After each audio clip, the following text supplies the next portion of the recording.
Yeah, no, I appreciate you guys having me. I'm obviously beyond fired up to be back. You guys are well aware that I was here in 2019, so to know that I've got the opportunity and a greater role to be a part of a program like LSU and a program that's capable of doing the things that we did in 2019 and an offense that was capable or is capable of doing what we were able to accomplish, then it's obviously an opportunity that I couldn't say no to, and I'm just beyond excited to be here. Hey DJ, Billy Embody with 24/7 Sports. Welcome back.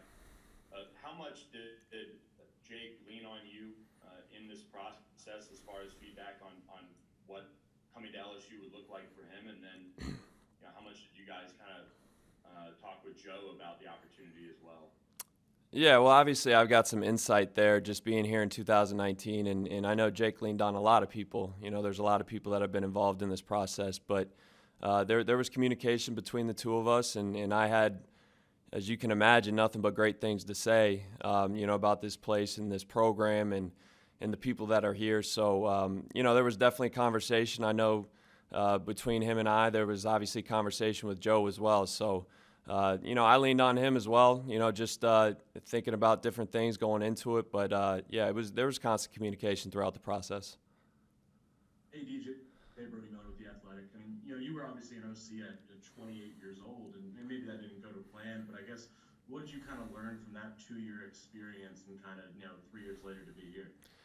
Yeah, I think sometimes in a lot of cases you can learn from some of the hard times more than you can learn from the good times. And it's kind of crazy to look back and think on, maybe it didn't necessarily go as planned, but to walk into an opportunity where I was able to be a part of that at William and Mary. And obviously there was a lot of good that came from that experience. And then walk into LSU where you're part of one of the greatest, arguably the greatest offense that college football has ever seen in a 15-0 team, and to be able to see what it takes to be playing at that level as an offense and as a team, and then to go to the NFL and to be able to experience that at the highest level. There was just a lot that was learned in that time to see what it takes to be that good. So those were clearly the biggest takeaways for me that have prepared me for this opportunity and to be back here at LSU. Hey DJ, Jacques Doucet, WAFB TV here in Baton Rouge. Just curious, I guess none of us know what spring football's going to look like or what it's going to be, but how anxious and how excited are you and Jake to do some things in spring, and just, I guess in a broad sense, what do you want to accomplish in spring football?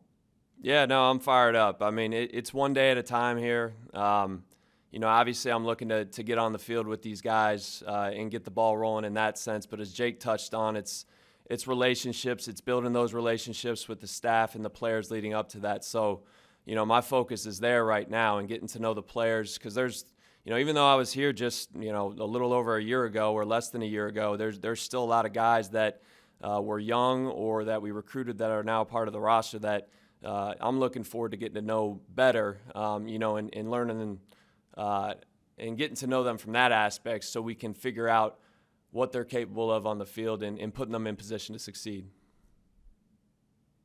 Hey, DJ Brooks Kavina from The Advocate. I'm curious, from your time here as an analyst in Baton Rouge and then working with Joe Brady again, Carolina, now that you're the passing game coordinator here, what are the things that you're kind of taking from those past experiences now that you're in this role? And what do you feel like you get to do now that you're in this position? Yeah, I think what Joe and Steve were able to do in 2019 was maximize the talent that we had. The talent is always here at LSU.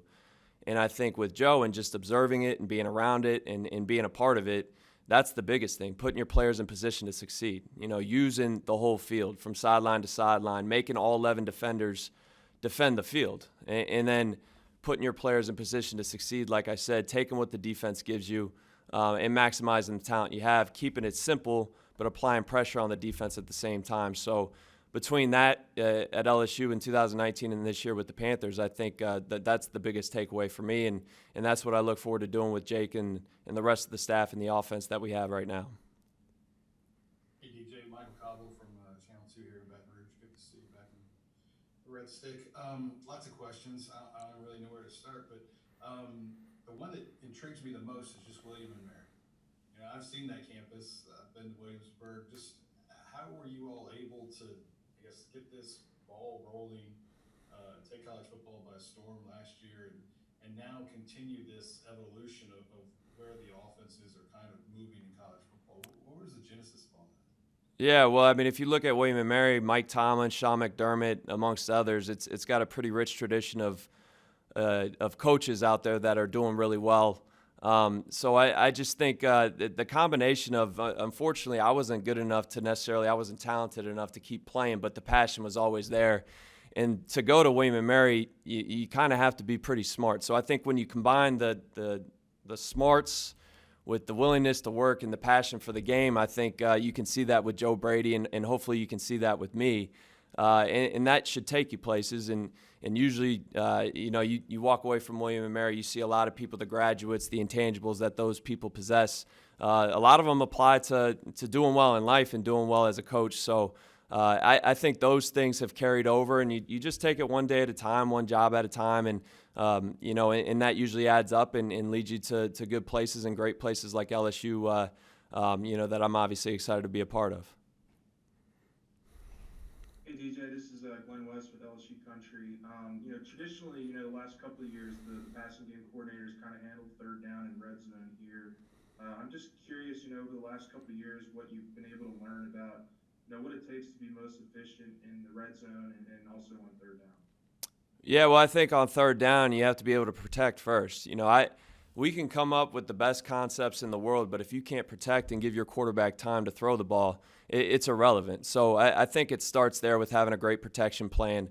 And then obviously the concepts, putting your players, again, like I said, in position to succeed based upon what the defense is giving you, based upon what their trends and their tendencies are, those types of things. And then in the red zone, it's the same type of thing, just having a plan, preparing, and putting the work in and figuring out what the defense likes to do down there. And again, just putting your players in position to succeed when it comes down there. You got to get a little creative and, look into it maybe a little bit more than you would in your base downs, your core plan to, I think, to do well down there. DJ Scott Ravelay, also with The Advocate. As you well know from your college experience, it's not just about schemes; it's about players. You're leaving the NFL where it's all football, and here it's at least half the battle is recruiting. Let's talk about recruiting, the importance of it. What if you have a philosophy, kind of players you'll be looking for, that sort of thing. Yeah, I mean, you can see it as a battle. I think of it, Jake and I were talking yesterday about how rewarding it can be. Getting to know the families, the parents, the players, in developing that relationship and seeing them grow as men, 18 to 22-year-olds. Obviously, there's a lot of growing they have to do, not just on the field, but off the field. So I think just looking for high-character players, beyond the talent is first and foremost, in the type of families and the background that they come from, that can help build this program and help this program win. And then obviously you want to seek players that are playmakers and are looking to make plays and possess the talent as well. But in my mind, it's those types of things, the intangibles. I think that's where you start, and that's how you build a great offense as well. Hey, Coach, this is Shea Dixon with 24/7. Welcome back. Congrats. Appreciate it. I was curious. You had been in college for so long, obviously, that spending a year in the NFL, what's the kind of biggest thing you learned, whether it's for how you adjust coaching the players or how you adjust going about, being a coach and your weekly schedule? What kind of jumped out at you about I think my time at William & Mary and obviously LSU prepared me pretty well. I mean, you're dealing with a lot of guys that you're coaching the type of talent that is going to be seen in the NFL. So really it wasn't as much of an adjustment on that end, coaching those types of players in the NFL. As we just talked about, the recruiting, class checks, those types of things, you obviously don't have to worry about at that level. But really I felt very prepared being in Carolina with the Panthers because of my time here at LSU.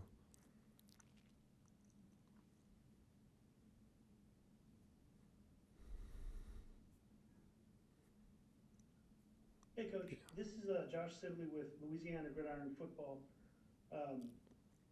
Coach Peach kind of mentioned speaking face-to-face to players, and you kind of touched on recruiting earlier. Have you spoken to any players that might have opted out earlier in this season or might be on the bubble about leaving for next season? Yeah, I'm just concerned with the players that are here right now, right here, right now. Those are the guys that I've talked to, and I'm looking forward to getting to know, and that's where my focus is. Okay. Thanks, Coach. Hey, DJ, Brooks again from The Advocate. You mentioned third downs a little bit earlier there. Asked Jake about this earlier. It seems like with any scheme, a lot of it comes down to in-game adjustments in the game, and you were obviously a part of that in 19.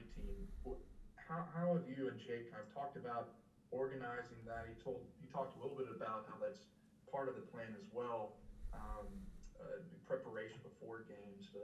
What is kind of the strategy there? Well, I think you have to know your answers ahead of time. You know, it's the preparation right now that adds up during the season. You know, if you're preparing for something going into a game, and if you guys remember in 2019, I mean, the first half of the season, or excuse me, the second half of the season, it was like we saw some defenses I don't know that anybody's seen before. So it's just you have a core set of your offense, and you lean on that. And when you see something maybe you haven't anticipated, you know your answers already because you've prepared. You've prepared in the off season. You prepared in the summer, and the players know it, and you can go to those things. So to me, it just comes down to preparation and knowing your answers. Awesome. That's all we got time for. Appreciate it. Appreciate you guys. Good to be back. Go Tigers.